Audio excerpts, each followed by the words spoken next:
Opening prayer po tayo, tita, or? Yung munang song, yung pala munang yung ating verse. Share ko lang po.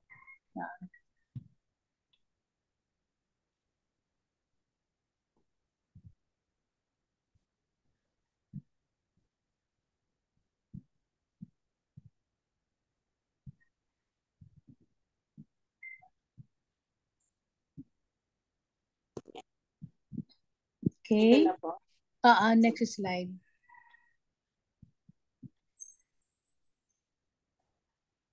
Okay. Ang title ng ating devotion ngayon ay The Complete Cambridge Man and the Scales Fell Off. Siguro yung sentence na yun, the scales fell off, you will remember something later on. Okay, let's read our verse for today. Sabay-sabay po tayo. Pwede po, sabay-sabay tayo. Begin. Let's begin. No. Acts 15:11. We believe it. We believe it is through grace through the of grace our of Lord our Jesus Lord Jesus that we are saved. just Just as they are. Next, atin pong, kung gusto po nyo sumabay po kayo sa awit.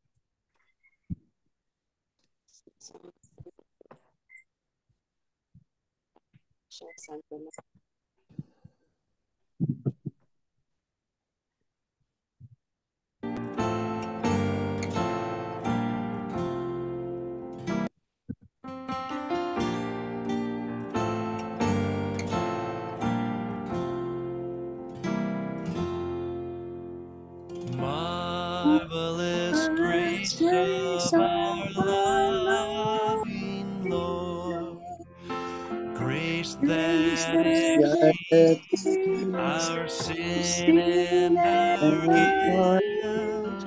Yonder on Calvary's mount outpoured, there where the blood of the Lamb was spilled. Grace, God's grace, grace that will pardon and cleanse within.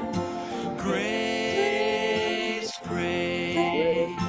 God's grace, grace that is greater than all our sin.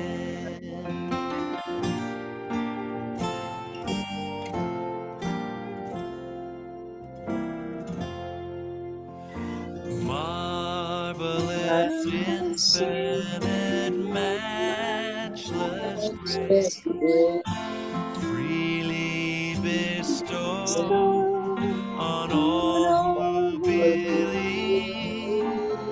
You that are longing to see His face, will you this moment His grace receive?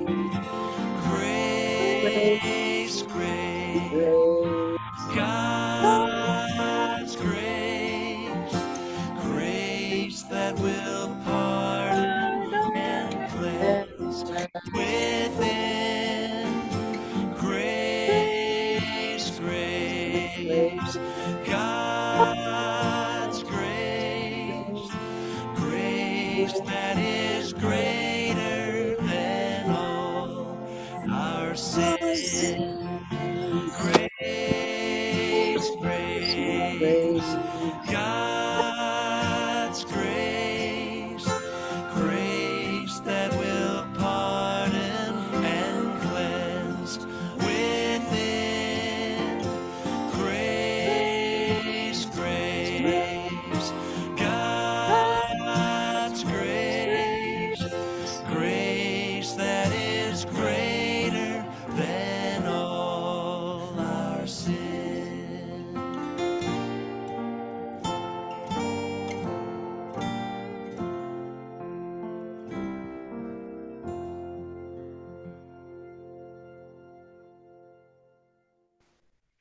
Tayo po ay manalangin. Hallelujah, Abba Father, napakabuti mo po. It is by your grace na kami po ay magkakasama ngayong umaga. It is by your grace, Father God, na kami po ay mayroong mga hilinga, mayroong mga buhay, Panginoon. At ngayon po umaga, Panginoon, samahan mo po kami na yung Holy Spirit at aming namnamin, Panginoon, ang iyong mga salita. Lalo na, Panginoon, ang katotohanan na we live by your grace. At ang lahat po sa buhay namin ay by your grace. Purihin ka, Panginoon, sa pangalan ni Jesus. Amen and amen. Next slide po.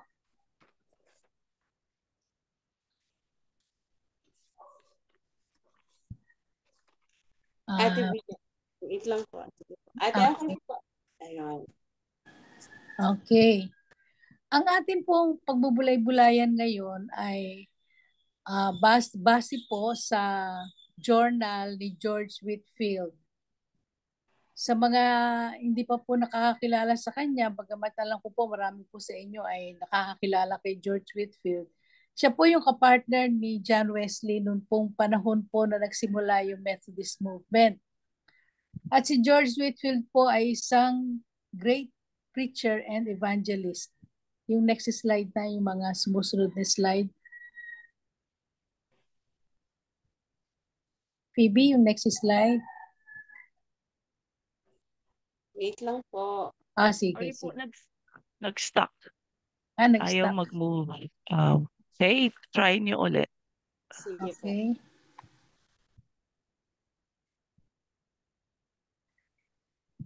Next slide. Okay. Siya po ay isang great preacher and evangelist nung kapanahonan ni Wesley. At meron po siyang daily journal.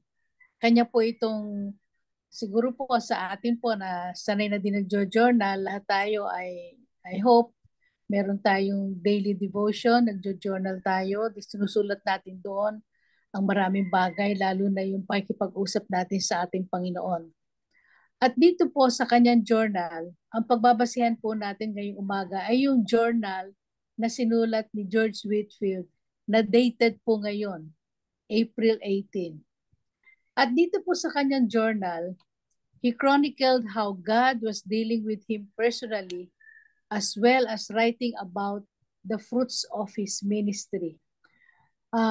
Akin pong i-share po itong journal niya as is, kung paano po niya ito isinulat. Kaya po kung mapapansin nyo, ang kanya pong dito po ay in the first person po ang pagsasalita niya. Next slide. Stuck pa rin. On April 18, ngayon po yon, 1739, when he was 24 years old, batang-bata pa, he wrote about a recently converted Cambridge man, and this is his account. Ito po ang kwento ni George Whitefield tungkol dito sa isang lalaki na na-convert ang buhay po ng lalaking ito. Next slide. Several persons, sabi po ni George Whitefield sa kanyang journal, several persons came to see me, among whom was Mr. Benjamin Seward, whom God has pleased to call by His free grace very lately. Kaya po pinili ko po yung awit na grace. Grace talaga po, lahat po sa buhay natin ay by God's grace.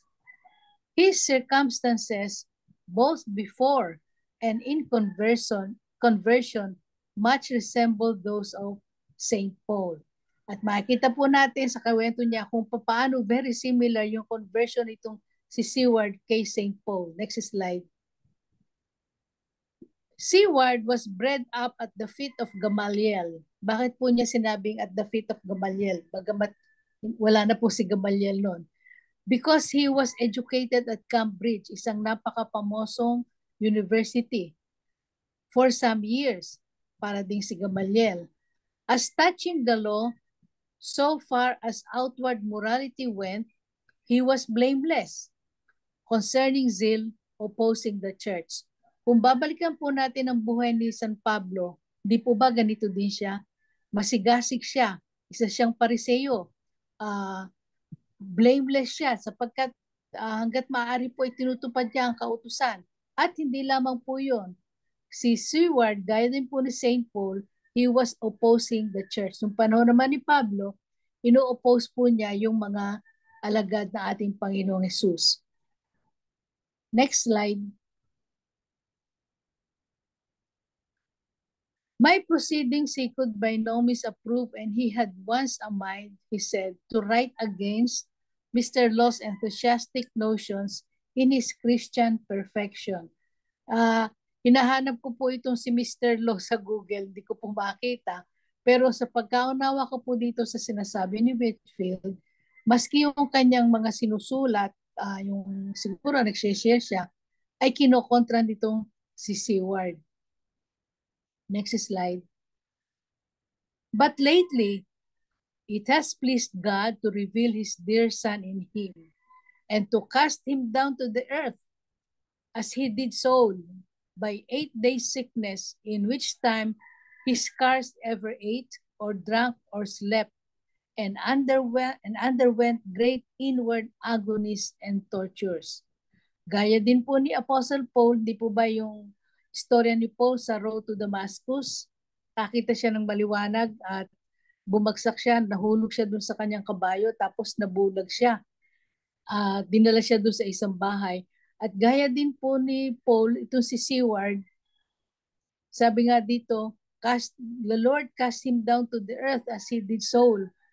At 8 araw siyang may sakit. Hindi po siya kumakain, hindi siya umiinom, hindi siya makatulog. And he underwent great inward agonies and tortures. Next slide. After this, the scales fell more and more from the eyes of his mind. Kaya kanina po dun sa beginning, sabi ko, siguro po nyo may maaalala tayo dun sa word na scales fell from his eyes. Yun po ang, hindi po ba nung kay San Pablo, yung nung magkaroon siya ng pangunawa, unti-unting bumagsak. Sabi nga, literally, yung scales fell from his eyes kasi nabulag po siya noon eh. Ito naman, si Seward, scales fell more and more from the eyes of his mind. Siguro dahil sa napakatalino niya, yung scales nawala dun sa eyes of his mind, sa kanyang kaisipan. God sent a poor traveling woman. Imagine nyo, isang babae na mahirap that came to sell straw toys to instruct him in the nature of the second birth. Yan yung sinasabi sa Biblia din na ang magtuturo yung mga maliliit na bata. Yung mga mangmang, yun ang itinataas ng Panginoon. Sabi dito, isang poor traveling woman ang nagturo sa kanya tungkol sa nature of the second birth. And now he is resolved to prepare for holy orders and to preach Christ and those truths straightway in every synagogue, siguro in every church, which once he endeavored to destroy. So, makikita po natin dito, gaya ng sinabi ni George Whitefield, may similarity itong naging conversion ni Seward doon po kay St. Paul. Next slide. He is a gentleman of a very large fortune, which he has now devoted to God. I write this to show how far a man may go and yet know nothing of Jesus Christ. Kagaya ni Pablo, sabi nga si Pablo mula sa angka ni Benjamin, isa siyang taong blameless, isa siyang Pariseo, nag-aaral siya at the feet of Gamaliel. Ito naman si Seward ay mayaman, marunong, at ngayon po iniwan niya lahat yon at i-devote niya ang kanyang sarili sa Diyos. At pinakikita dito ni George Whitefield na minsan kahit na gaano tayong kayaman o gaano tayong talino, yet know nothing of Jesus Christ. Next.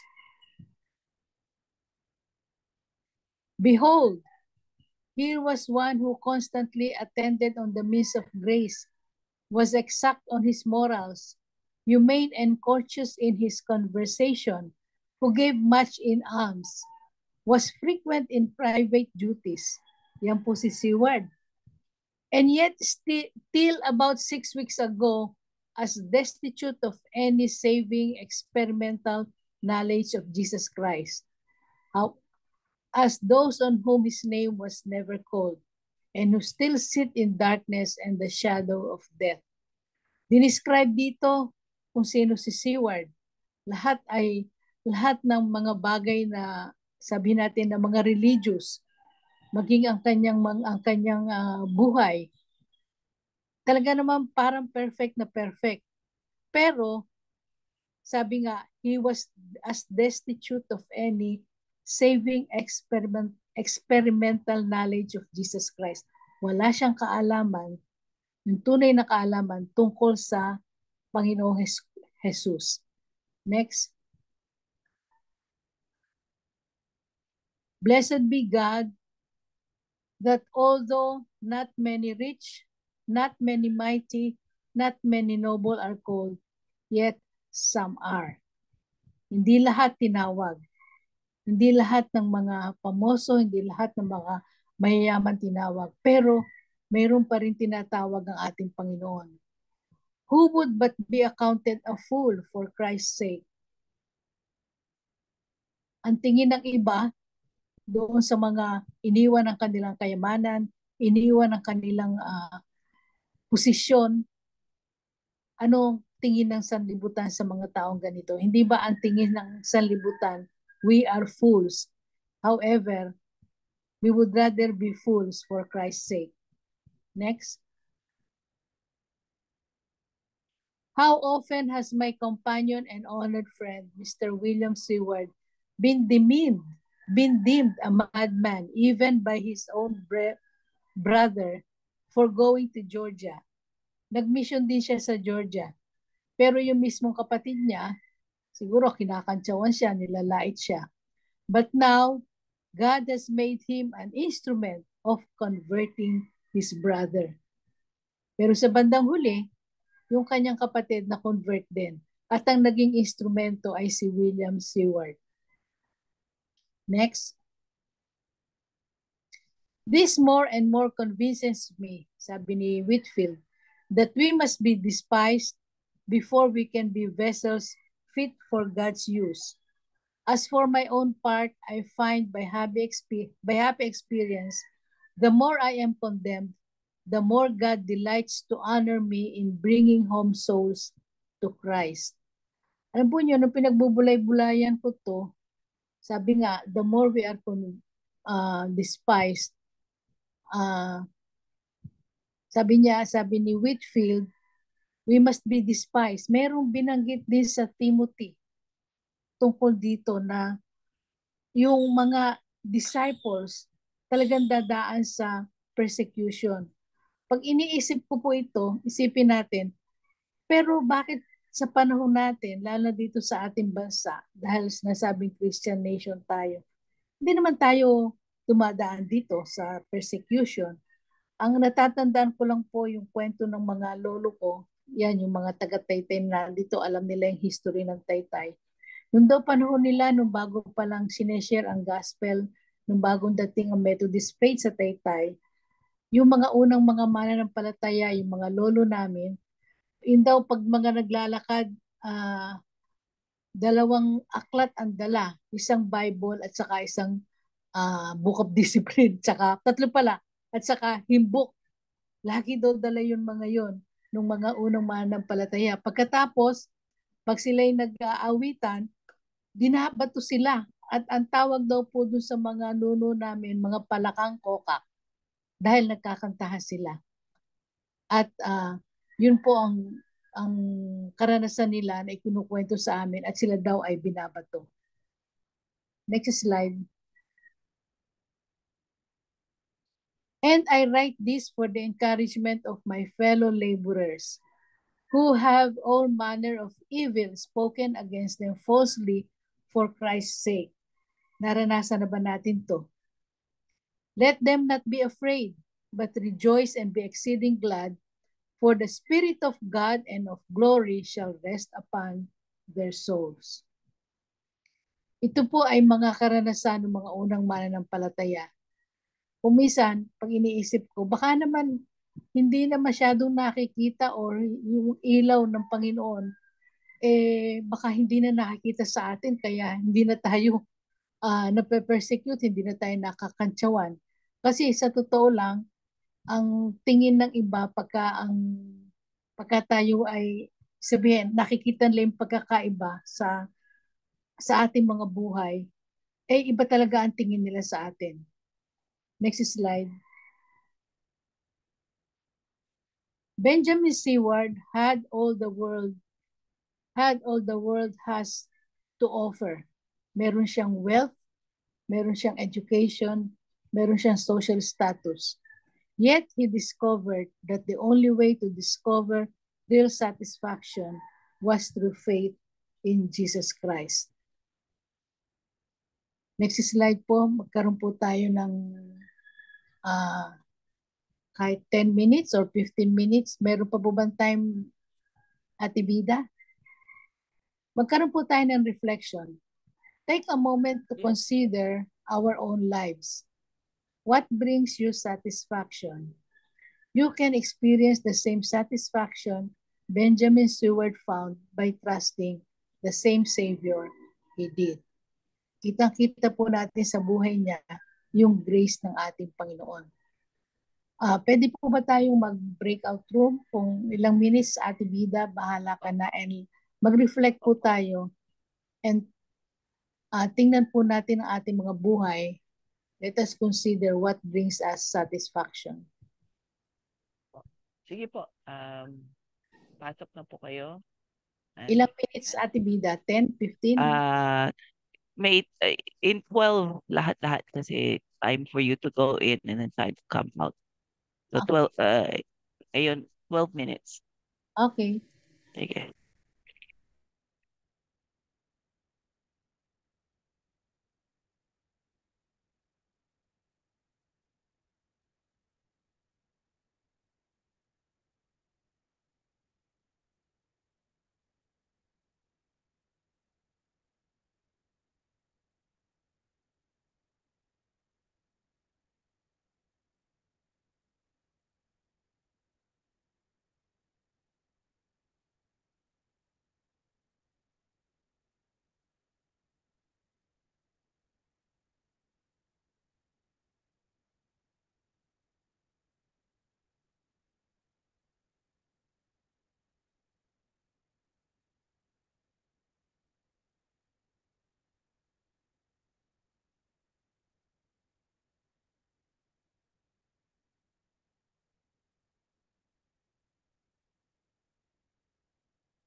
all the day long.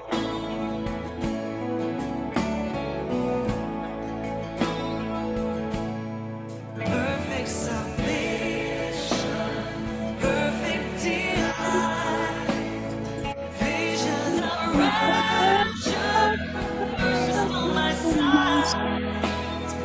Angels descend, bring from above echoes of whispers of love.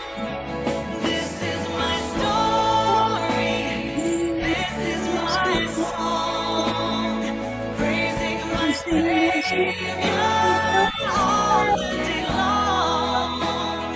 This is my story.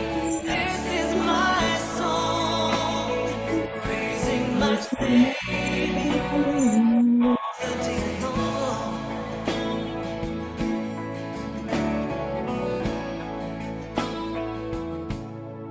Perfect submission, all is at rest. I and my Savior am happy and blessed, watching and waiting, looking above, filled with His goodness, lost in His love. This is my story. This is my song, praising my Savior all the day long. This is my story. This is my song, praising my Savior all the day long. Oh, this is my story. This is my song, praising my Savior all the day long. This is my story. This is my song, praising my Savior all the day long. Praising my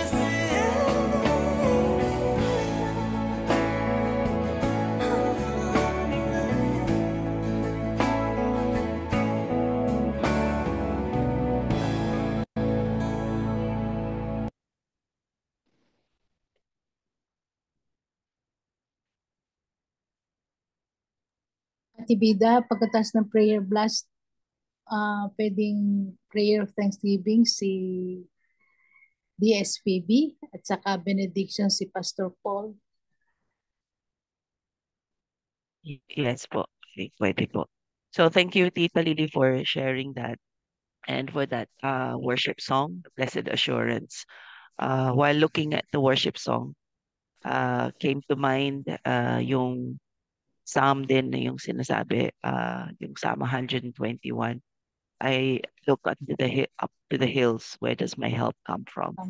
My help comes from the Lord, the Maker, the Creator of heaven and earth. The reason for that is ngayon mag-uumpisa po tayo sa prayer blast for those who are healing. Kasi while the worship song was going on, may natanggap ako ng mga messages of prayer concerns. And so tamang-tama that let us pray and intercede for two particular families together with those on our prayer list. But yung for two families where yung loved ones nila ay may karamdaman. Yung update kay Brother Akim is that if you saw the message that we're praying for his mother whose blood pressure went up.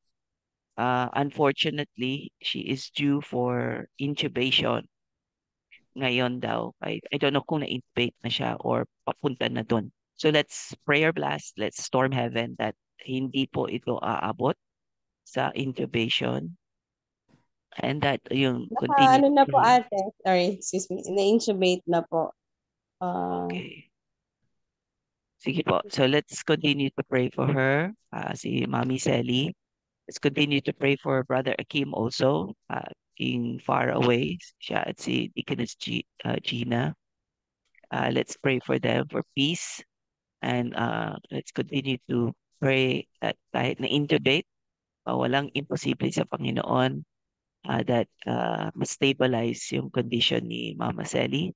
And then si Tita Gina naman, UAE, yung anak niya who is in the Navy, hindi ko alam kung Philippine Navy or US Navy, nahulog daw sa hagdan US at Navy po ate. Sorry. US. Okay.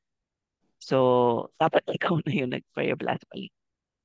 So let's pray for him kasi yung spine, di ba, it's delicate. Pero mabuti nakaupo siya. Pero let's continue to pray that walang permanent damage, at yung kung may swelling man ay it's protecting na bruise lang, nabugbog lang, walang permanent damage so that he can continue to function.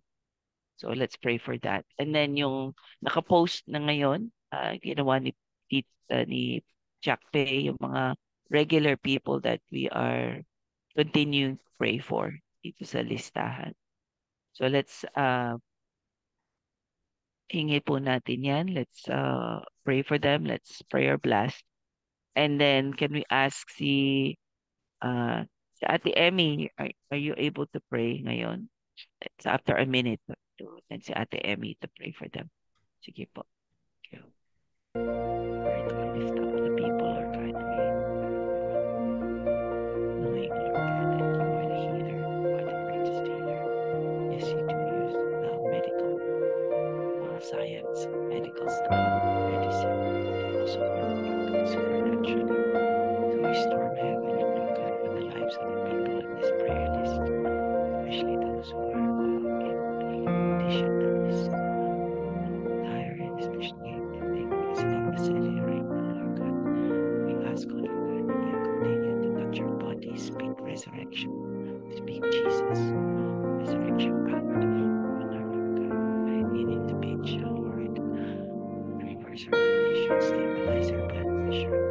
We speak against the ravages of stroke. Yan ang nangyari sa kanya.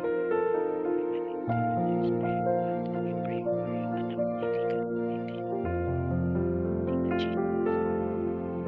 We speak healing upon his spine, the top of his spine to the bottom.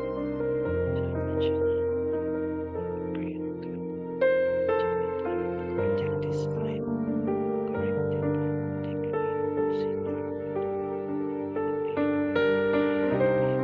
Can stand it again, let there be no permanent damage.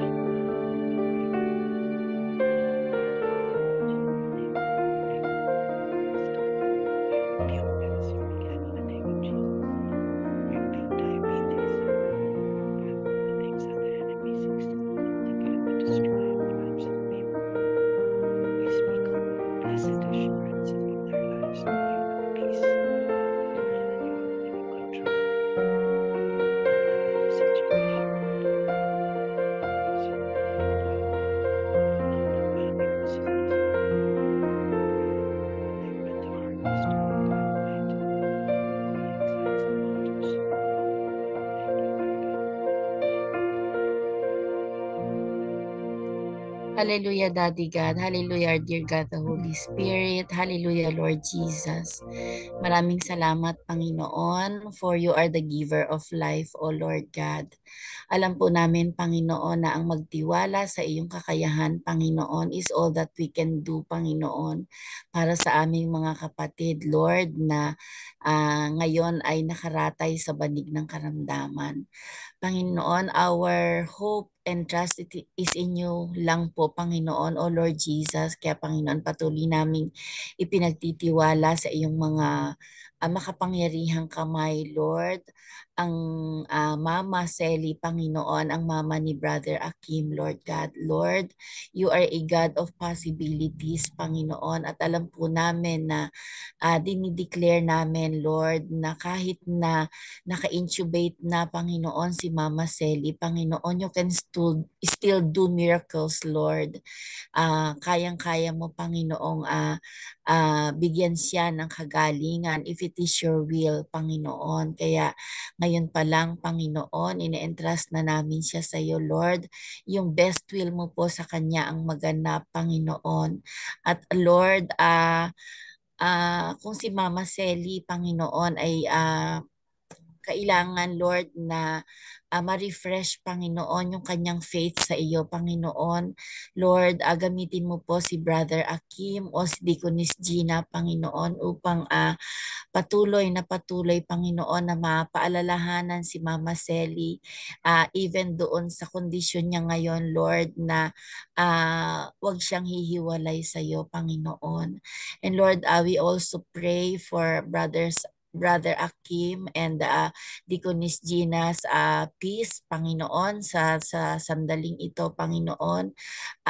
Patuloy na bigyan mo sila, Panginoon, ng assurance, Lord, that even in this very difficult situation sa kanilang buhay, you are still in full control, Panginoon, that walang makakalampas sa iyong paningin, Panginoon, na sitwasyon nila, Lord God.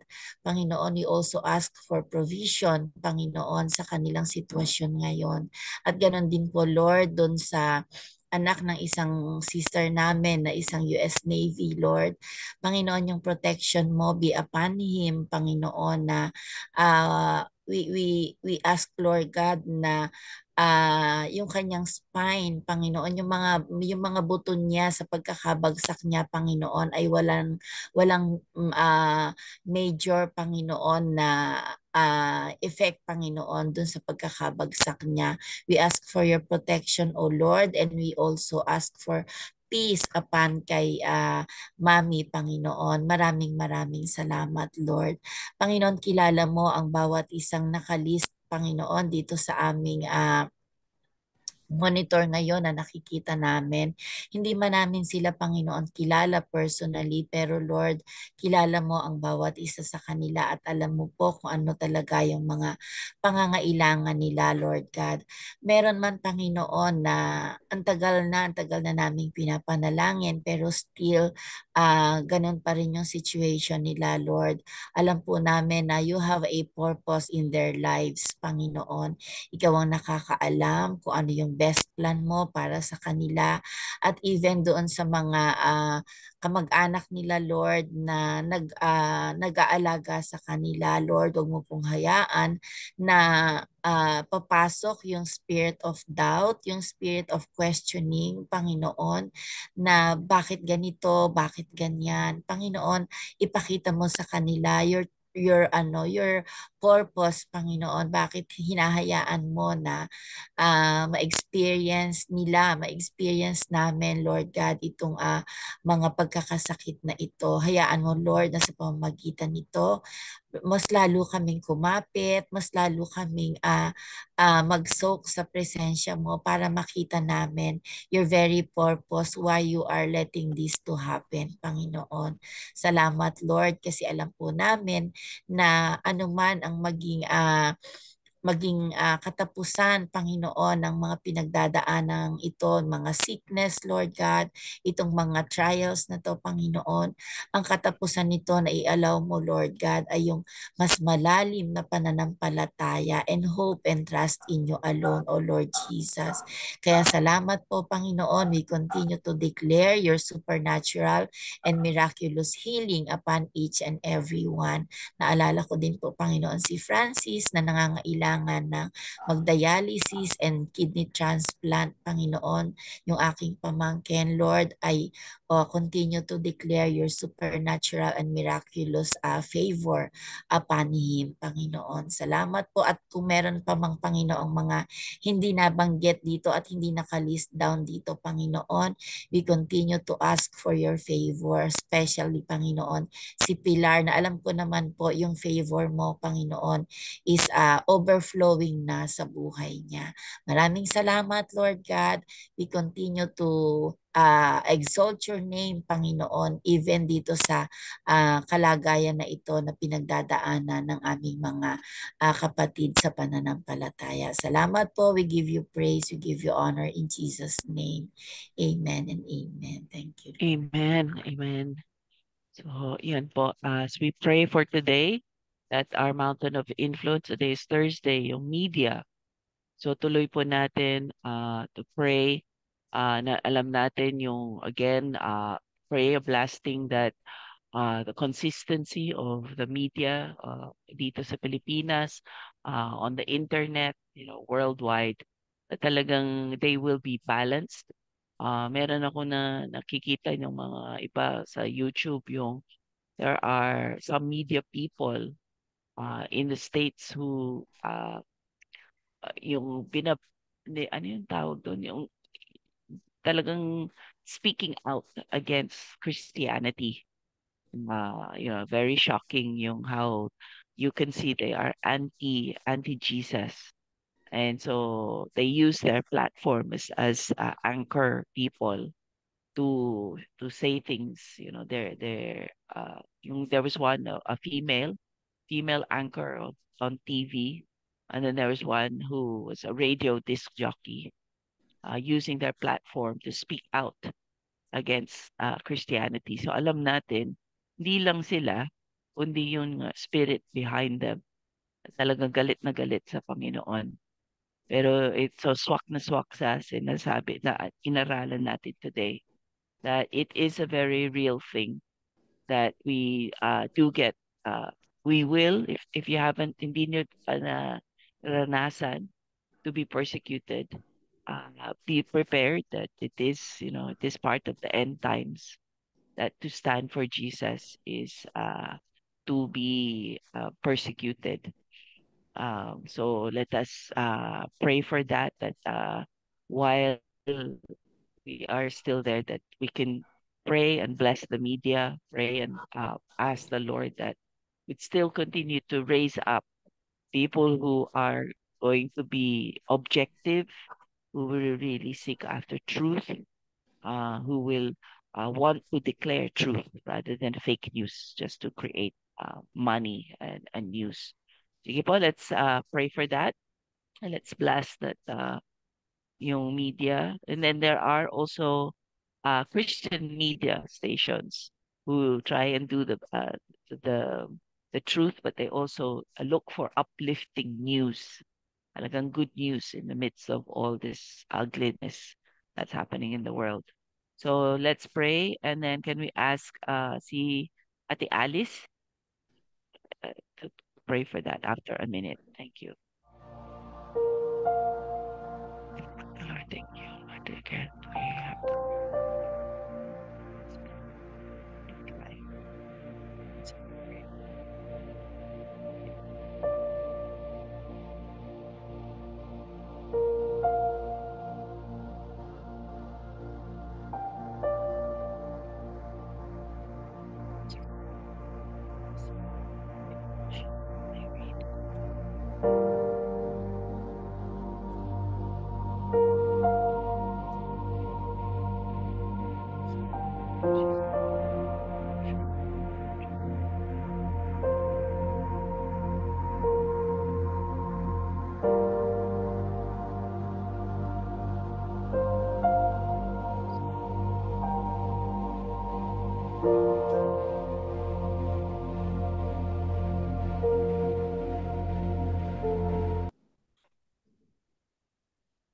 Tayo po'y manalangin. Dakilang Diyos, aming Ama, patuloy po kami nagpupuri, nagpapasalamat sa nakaraang mensahe na dila sa inyo, sa amin ng inyong anak na si Ate Lily about Benjamin Seward. Panginoon, kung paano siya, ang influence niya as a Christian ay tunay na nagbigay ng inspirasyon sa amin. Sa oras na ito, Panginoon, aming inilalapit sa inyo ang isa sa mga mountain of influence, ang media, Panginoon, na kung paano sila ay may power, Panginoon, sa mga taong nakikinig at nag-follow sa kanila.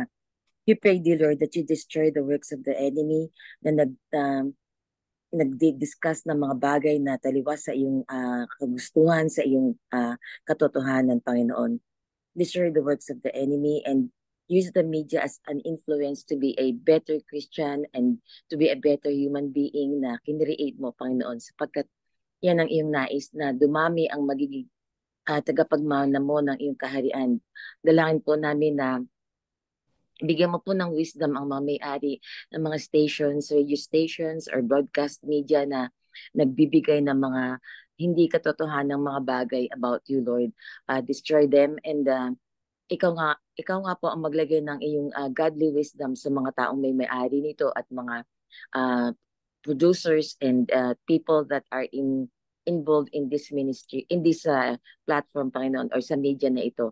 Dalangin po namin na dadating ang panahon na ikaw lamang ang pag-uusapan ng mga taong nasa media, Panginoon, sapagkat marami po sa amin ang talagang nakikinig, nanonood at nagpa-follow, Panginoon. Nawa ang aming i-follow ay laging mga patungkol sa iyo, sa katotohanan at sa mga paniniwala na patungkol lamang sa iyo, Panginoon. We ask you, dear Lord, that you will destroy the works of the enemy in due time, na kaya nga po hindi pa kayo dumadating ay sapagkat marami pa po ang hindi pa nananampalataya sa iyo. Kaya nga po, Panginoon, you are the God of impossibilities. We anticipate all the works that you will be doing para sa ikabubuti ng sanlibutan. Sa pangalan ni Jesus, yan po ang aming samo at dalangin. Amen and amen. Amen po. So, ibalik ko na po kay Jack Faye for the closing prayer. And idagdag niyo po doon. Let's continue to pray for Israel. So, add that to the closing. Thank you. Oh, Lord. Yes, let's pray po.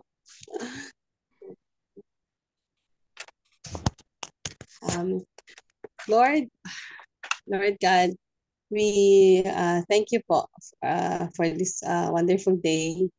Thank you for the message of life na niremind mo kami, Panginoon, sa mga word mo today. That, Lord, kayo po patuloy yung makita sa buhay ng bawat isa sa amin, Panginoon. Yung influence namin as Christian, paano kami magiging salt and light dito sa earth na to. And Lord, I thank you for the life of Tita Lily, na kayo po Panginoon yung patuloy na nagbibigay ng wisdom sa kanya. And I just declare supernatural rest sa kanya, Lord, kahit hindi siya nakakatulog ng mahabang oras that she wants, Lord, yung gusto niya. But kahit konting oras lang yun, Tita Lily, dinideklara ko na mararamdaman mo yung full rests na kailangan mo sa iyong katawan. So that is my declaration as you continue to serve and as you continue to worship the Lord and obey Him bilang leader din sa inyong church. So Lord, honor mo po yung faith niya, Panginoon. And salamat, lagi mo siyang ginagamit, Lord, bilang yung prayer warrior din, Panginoon.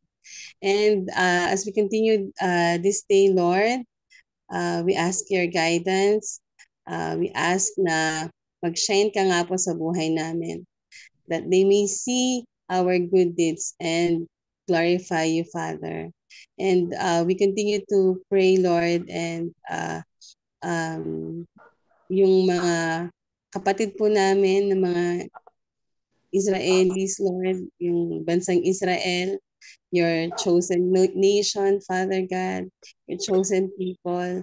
Lord, alam mo, Lord, kabi-kabilaan yung mga yung pag-atake nila sa kanila, Lord. But thank you, Father God, kasi alam namin ikaw yung kasama nila. And we just declare then, Lord, na mas dito sa sitwasyong to, sa mga ganitong pangyayari sa bansa nila, Panginoon, na patuloy ka nilang makilala, Jesus, ma-recognize at tanggap nila na ikaw talaga yung Savior nila sa buhay nila, Panginoon. Lord, alam namin hindi may iwasan yung mga gulo, yung mga pagsubok sa buhay. But we pray, Lord, na patatagin mo kami. We pray, Lord, na yung faith namin lalong lumalim sa iyo, yung paniniwala namin sa iyo, yung pagmamahal namin sa iyo sa kabila ng mga persecutions na naranasan namin at mararanasan pa namin as we continue to share you sa mga tao, Panginoon.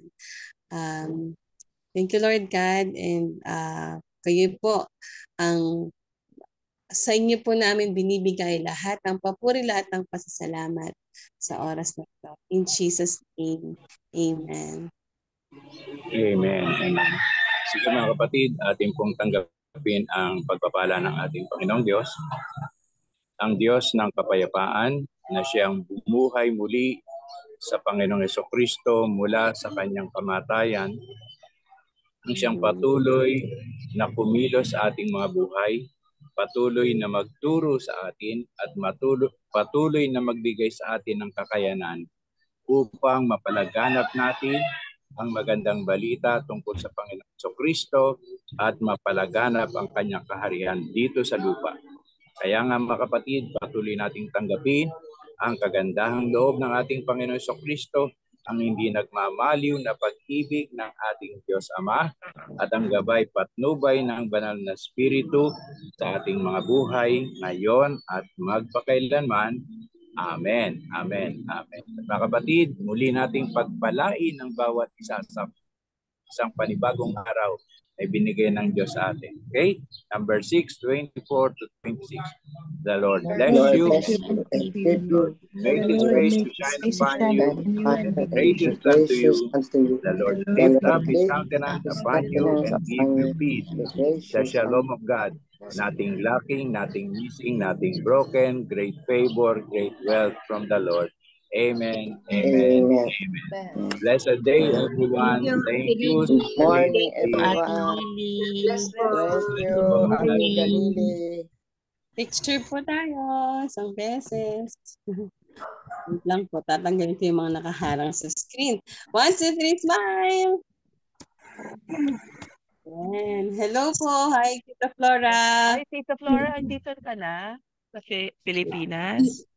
Yes po, noon pa pong Monday, April 15 po. Oh, praise God. Praise God. Condolence ulit po. Maraming salamat po. I always say I hate hearing condolence. I always tell them, my son is alive, he is in heaven. Amen. Amen. Amen. Amen to that. Congratulations. Celebration of life. Victory. Bye-bye po. Thank you po. God bless us. Bless po. God bless you po. Shalom, everyone. Sige po. Shalom, everyone. See you tomorrow. Hi, Ate Emmy. Bye-bye. Bye-bye, Pastor everyone. Vida.